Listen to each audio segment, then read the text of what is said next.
দল তাদের প্রত্যক্ষ ভূমিকায় নিট সহ একের পর এক পরীক্ষার যে প্রশ্নপত্র পাস হচ্ছে, তার বিরুদ্ধে গোটা দেশের মানুষ উদ্বিগ্ন হচ্ছিলেন দীর্ঘদিন। গোটাটা এক জায়গায় ফেটে পড়ল নিটের পরীক্ষার প্রশ্নপত্র ফাঁস হওয়ায়। এর বিরুদ্ধে গোটা দেশের ছাত্র আন্দোলন উত্তাল হয়েছে, ঐক্যবদ্ধ করেছে বাকিদের, সবাই একত্রিত হয়েছেন এবং এই ছাত্র আন্দোলন আপাতত জয় পেয়েছে। এই জায়গায় দাঁড়িয়ে এই জয়কে সামনে রেখে এবং এই পরীক্ষায়, এই নিট পরীক্ষার সহ এই ধরনের সর্বভারতীয় সমস্ত পরীক্ষায় যে প্রশ্নপত্র ফাঁস হচ্ছে তার জন্য দায়ী যারা, তাদের অবিলম্বে শাস্তি দেওয়া এবং এই জয়ে আরো বেশি মানুষকে আগামী দিনের আন্দোলনে যুক্ত করার তাগিদে আজকের কলকাতার বুকে সমস্ত অংশের মানুষের যে সম্মিলিত আহ্বান, সেই আহ্বানে আমরা মিলিত হয়েছি কলকাতার ঐতিহ্যবাহী ন্যাশনাল মিউজিয়ামের সামনে। এখান থেকে আমাদের সম্মিলিত পদযাত্রা আজ বসন্তে, অকাল বসন্ত, ফুল ফুটুক না ফুটুক আজ বসন্ত, এই বসন্তে আমরা এখান থেকে বেরিয়ে দক্ষিণ দিকে যাব রানুছায়া মঞ্চের দিকে। ওখানে সংক্ষিপ্ত সভা আমরা করব। এখানে যারা এসছেন ইতিমধ্যেই তাদের কাছে আমাদের অনুরোধ, এখনো যেহেতু রাস্তা দিয়ে গাড়ি চলছে, কিছুটা রাস্তা স্পেস দিয়ে রাখুন যাতে গাড়ি চলতে পারে। আমরা যারা জমায়েত করবো মিউজিয়ামের বুকে, যদিও মিউজিয়ামের মূল ভিতটাকে একটু ছেড়ে, যাতে মানুষের কোনো অসুবিধা না হয়, সেটি একইভাবে প্রশাসনের কাছে আবেদন যতটা সম্ভব এই প্ল্যানকে, মানে টুয়ার্ড সাউথ, যাতে হচ্ছে গাড়ির চাপটা কম থাকে, প্রয়োজনে ফ্লাইওভারকে ব্যবহার করানো, এই কাজটা যদি শুরু করেন তাহলে ভালো হয়। আমরা আর কিছুক্ষণ পরই এখান থেকে মিছিল নিয়ে বেরোব। আমরা নিদর্শন দেখেছি, একের পরে আন্দোলনকারীকে মিথ্যে মামলায় পাঠানো হয়েছে, যাদের সবার নামে এখনো পর্যন্ত কেস উইথড্র করা হয়নি। অবিলম্বে এই উইথড্র করবার কাজটা করতে হবে।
বাংলা উত্তাল হবে। একটা সময় বাংলায় উত্তাল বাংলা দেখেছে। একটা সময় সিদ্ধার্থ শঙ্কর রায় বলেছিলেন যে বাংলার যৌবনকে কি করে ঠান্ডা করতে হয় তা আমি জানি। বাংলায় কিন্তু বয়স্ক বৃদ্ধকে ধরে আনবো, ধরে এনে তাদেরকে ফুল রাখবো, তাদের যৌবন ঠান্ডা হয়ে যাবে।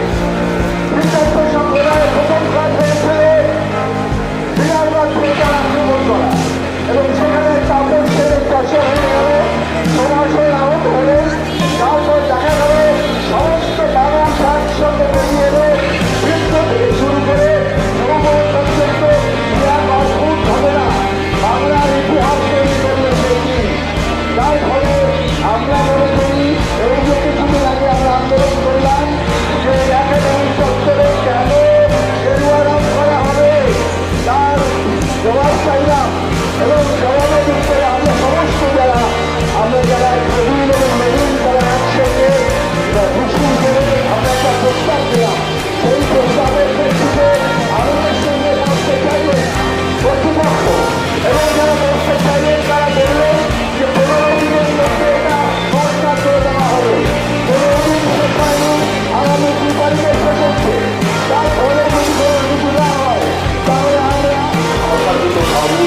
আপনাদের পরিচিত রাজনীতিক যারা আছেন তাদের কাছে এটা আলোচনা করুন।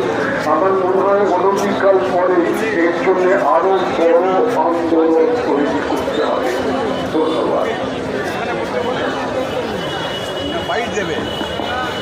বাংলাদেশ নিয়ে একটা সরকার এসেছিল, নতুন একটা সরকার। তার আগে যে দুর্নীতি সরকার, সেই দুর্নীতি সরকারকে সরিয়ে দিয়ে একটা নতুন সরকার এসেছিল। নতুন সরকারের যে প্রতিশ্রুতিগুলো নিয়ে তারা ক্ষমতায় এসেছিল, আমরা দেখতে পেয়েছিলাম যে ক্ষমতায় আসার পরে একের পর এক তারা মেহনতি মানুষের, খেটে খাওয়া মানুষের যে জীবিকার উপর তারা আক্রমণ হচ্ছে, তাদের বাসস্থানের উপর আক্রমণ হচ্ছে, এবং তারপরে তারা নতুন নতুন কিছু আইন নিয়ে আসছিল যে আইনের বলে বিরোধের কথা চিন্তা করলেও বিনা বিচারে পুলিশ অফিসার একজনকে 1 বছরের উপর আটকে রাখতে পারে। সরকার, বর্তমান প্রশাসন সেটা বারবার আমাদের চোখে আঙুল দিয়ে আমাদের বলানোর চেষ্টা করছে যে ভারতবর্ষ গণতান্ত্রিক দেশ নয়। সেই গণতান্ত্রিক দেশে দাঁড়িয়ে আমরা সবাই সেই দেশের রাজা। তো আমরা সবাই মিলে একটু একসাথে গাই। আমরা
দিতে হবে।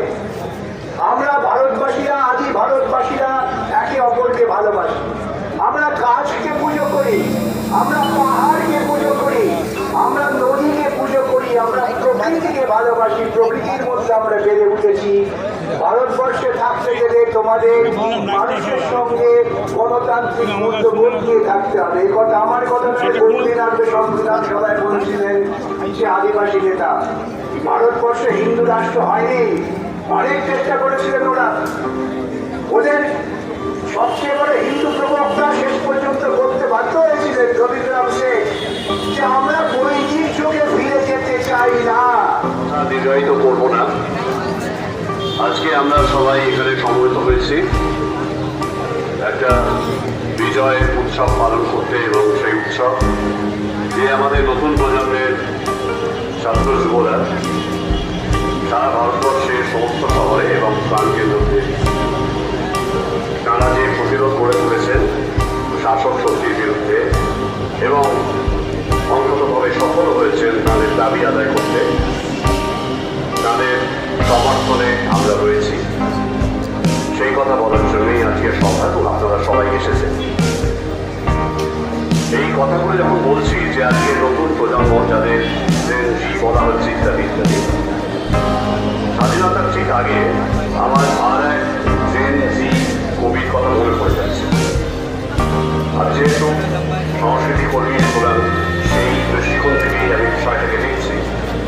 সেটা হচ্ছে যে ব্রিটিশ সরকার যখন চূড়ান্ত চাপ সৃষ্টি করছে এবং মহাযুদ্ধ উত্তর যে ভয়ঙ্কর যে সংকট, সেই সংকট মোটামুটি পৃথিবীকে এবং ভারতবর্ষকেও ছেড়ে ফেলেছে, তখন কবি সুকান্ত ভট্টাচার্য ঠিক এইরকমই বয়সে, এইরকমই আবেগ, এইরকমই মনন নিয়ে একটা কথা বলেছিলেন।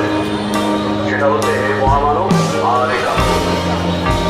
এবার কঠিন কঠোর বর্তমান কবি হওয়া সত্ত্বেও এই কথাটা বললেন কেন? কারণ যে প্রিয় ফুল খেলবার দিন নয় বন্ধু, ওনার অগ্রসতি সুভাষ মুখোপাধ্যায়। এই মুহূর্তে পরিস্থিতিটা ঠিক সেই রকম।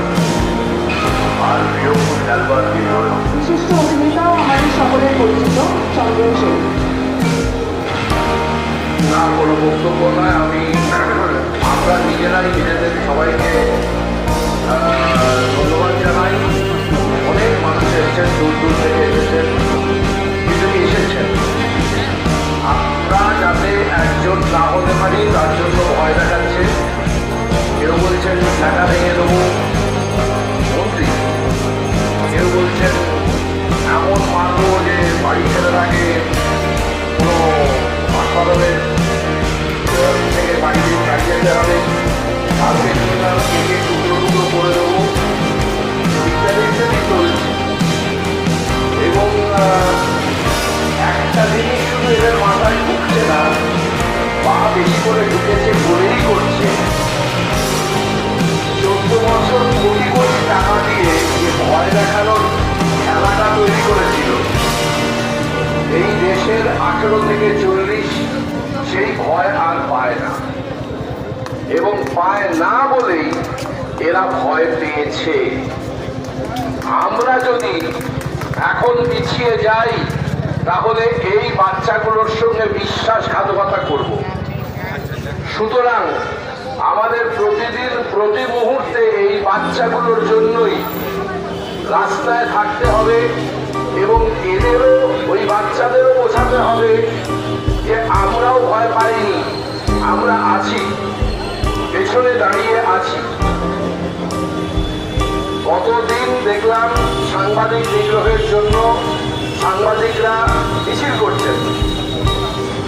সাংবাদিক নিগ্রহ ভুল হয়েছে, অন্যায় হয়েছে। আমার চোখের সামনে দেখা যে বামপন্থী সংগঠনগুলি যারা যারা চোখের সামনে দেখেছিল তারা আটকাবার চেষ্টা করেছে। কিন্তু আমি অবাক হয়ে দেখলাম যে যারা সাংবাদিকরা মিছিল করলেন তাদের হাতে কোনো গৌরী লঙ্কেশের ছবি দেখতে পেলাম না। এই বিগত 15 বছর 14 বছর ধরে যত সাংবাদিক খুন হয়েছে, যত RTI চাওয়া মানুষ খুন হয়েছে, তাদের কারোর ছবি দেখতে পেলাম না। কিন্তু এটা আমাদের কাছে খুব স্পষ্ট হয়ে যাচ্ছে ভয় পেলে, বাচ্চাগুলো ভয় পায়নি, আমরা ভয় পেলে সবচেয়ে বড় সর্বনাশ হয়ে যাবে এই দেশে। সুতরাং ভয় দেখাবে, কিন্তু ভয় পাওয়া যাবে না। দায়িত্ব নিয়ে, বাচ্চাগুলোর প্রতি দায়িত্ব নিয়ে আমাদের রাস্তায় থাকতে হবে। আমাদের সবাইকে, নিজেদের প্রত্যেককে আমরা আরেকবার ধন্যবাদ জানাই। জয় হিন্দ, জয় ভীম।